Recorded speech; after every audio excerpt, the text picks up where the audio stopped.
اعوذ باللہ من الشیطان الرجیم بسم اللہ الرحمن الرحیم رب اشرح لی صدری ویسر لی امری واحلل عقدۃ من لسانی یفقہوا قولی۔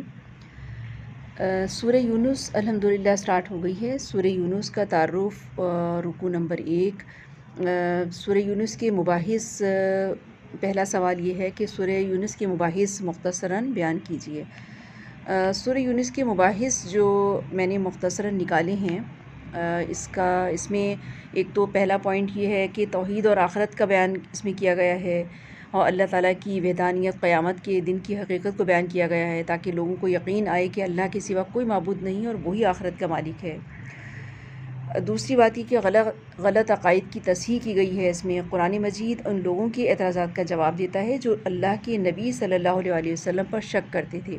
ساتھ ہی انسان کو اپنی زندگی کے اصل مقصد اور امتحان کی یاد دہانی کرائی گئی ہے۔ تیسری بات یہ ہے کہ دنیاوی زندگی کا امتحان، انسان کو اس بات پر غور کرنے کی دعوت دی گئی ہے کہ دنیاوی زندگی عارضی ہے اور آخرت کی تیاری ضروری ہے۔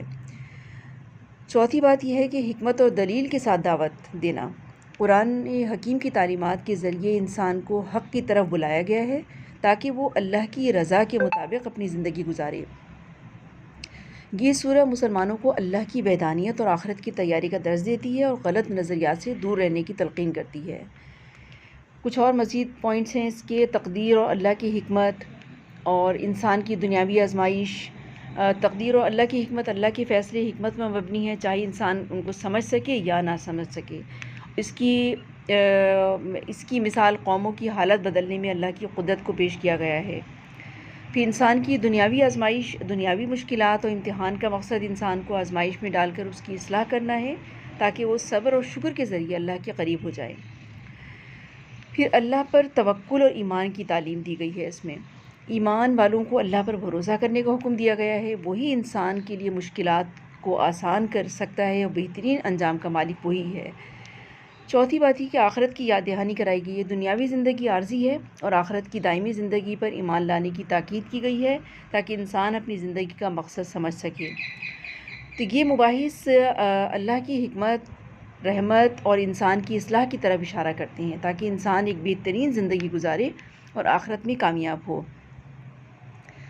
پھر دوسرا سوال ہے، مفاد پرست خطیب اور بے غرض خطیب میں کیا فرق ہے؟ مفاد پرست خطیب وہ شخص ہوتا ہے جو کہ تمام اپنے معاملات جو ہیں اس کے ہر معاملے میں دنیاوی فائدے ہی کو ترجیح دیتا ہے۔ وہ دنیاوی فائدے، شہرت، مال و دولت کے لیے دین کی بات کرتا ہے۔ وہ اس کی نیت خالص نہیں ہوتی بلکہ وہ اپنے ذاتی مفاد حاصل کرنے کے لیے اللہ کے پیغام کو لوگوں تک پہنچاتا ہے۔ تو ایسا خطیب لوگوں کو گمراہ کر سکتا ہے کیونکہ اس کا مقصد لوگوں کو ہدایت نہیں بلکہ اپنا فائدہ حاصل کرنا ہوتا ہے۔ اللہ تعالیٰ ایسے خطیب سے بچائے اور ہمیں بھی محفوظ رکھے۔ بے غرض خطیب وہ شخص ہوتا ہے جو صرف اللہ کی رضا اور لوگوں کو ہدایت دینے کے لیے بات کرتا ہے۔ اس کی نیت خالص ہوتی ہے اور وہ دنیاوی فوائد سے بے نیاز ہو کر سچائی کو بیان کرتا ہے۔ ایسا خطیب لوگوں کو حق کی طرف بلاتا ہے اور ان کی اصلاح کے لیے حکمت اور دلیل کے ساتھ کام کرتا ہے۔ اللہ تعالیٰ ہمیں ایسے لوگوں میں شامل فرمائے، آمین۔ سورہ یونس میں اس بات پر زور دیا گیا ہے کہ اللہ کے انبیاء اور مخلص داعی ہمیشہ حق کے پیغام کو بغیر کسی دنیاوی مفاد کے پہنچاتے ہیں، جبکہ جھوٹے اور مفاد پرست لوگ اپنی خواہشات کو دین کا لبادہ اوڑھا کر پیش کرتے ہیں۔ پھر تیسرا سوال ہے، اللہ تعالیٰ نے اپنا تعارف کیسے کروایا ہے اور آخرت کے کیا دلائل دیے گئے ہیں؟ اس صورت میں اللہ تعالیٰ نے اپنا تعارف جو ہے خالق و مالک، ربوبیت اور رحمت اور ہدایت دینے والا، اس طرح سے کروائیں۔ علم و حکمت کا مالک صرف اللہ تعالیٰ ہے، اور اس میں پھر آخرت کے جو دلائل دیے گئے ہیں وہ یہ ہیں، زندگی اور موت کا نظام صرف اللہ تعالیٰ کے ہاتھ میں ہے، ظاہر ہے۔ اللہ نے انسان کو پیدا ہونے اور مرنے کے عمل کو آخرت کے حق ہونے کی دلیل کے طور پر پیش کیا ہے۔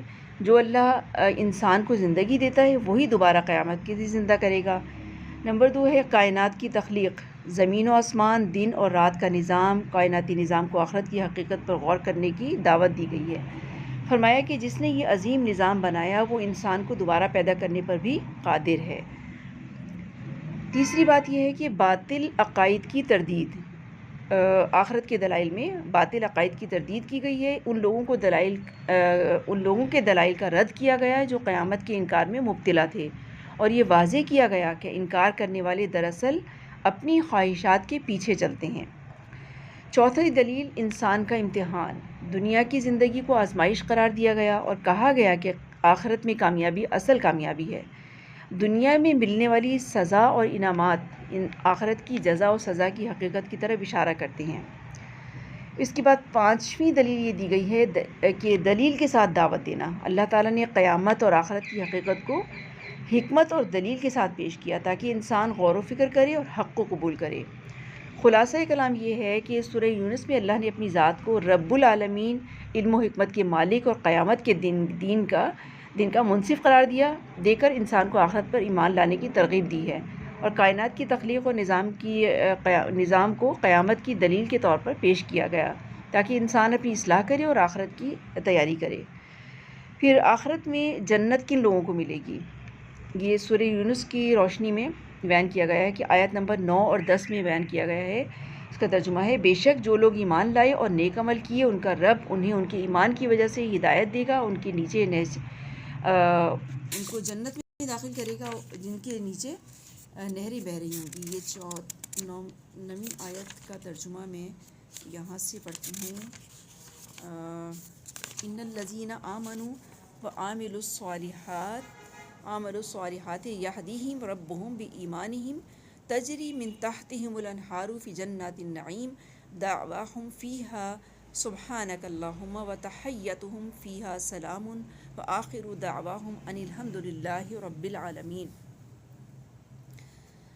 بے شک جو لوگ ایمان لائے اور نیک عمل کیے ان کا رب انہیں ان کے ایمان کی وجہ سے ہدایت دے گا، ان کے نیچے ایمان کی طرف ہدایت دے گا اور نعمت بھری جنتوں میں داخل کرے گا، اور جن کے نیچے نہریں بہہ رہی ہوں گی۔ وہاں ان کی صدا یہ ہوگی، پاک ہے تو اے خدا۔ ان کی دعا یہ ہوگی، سلامتی ہو، اور ان کی ہر بات کا خاتمہ اس پر ہوگا کہ ساری تعریف اللہ رب العالمین ہی کے لیے ہے۔ اللہ تعالیٰ ہمیں جنت الفردوس میں جگہ عطا فرمائے، ہمیں جنتی لوگوں کے ساتھ شامل فرمائے، اور جنتی لوگوں کے ساتھ ہمیں ہمارا خاتمہ نصیب ہو، ایمان پہ خاتمہ نصیب ہو، آمین ثم آمین۔ سبحانک اللہم و بحمدک نشہد ان لا الہ الا انت نستغفرک و نتوب الیک۔ السلام علیکم ورحمۃ اللہ وبرکاتہ۔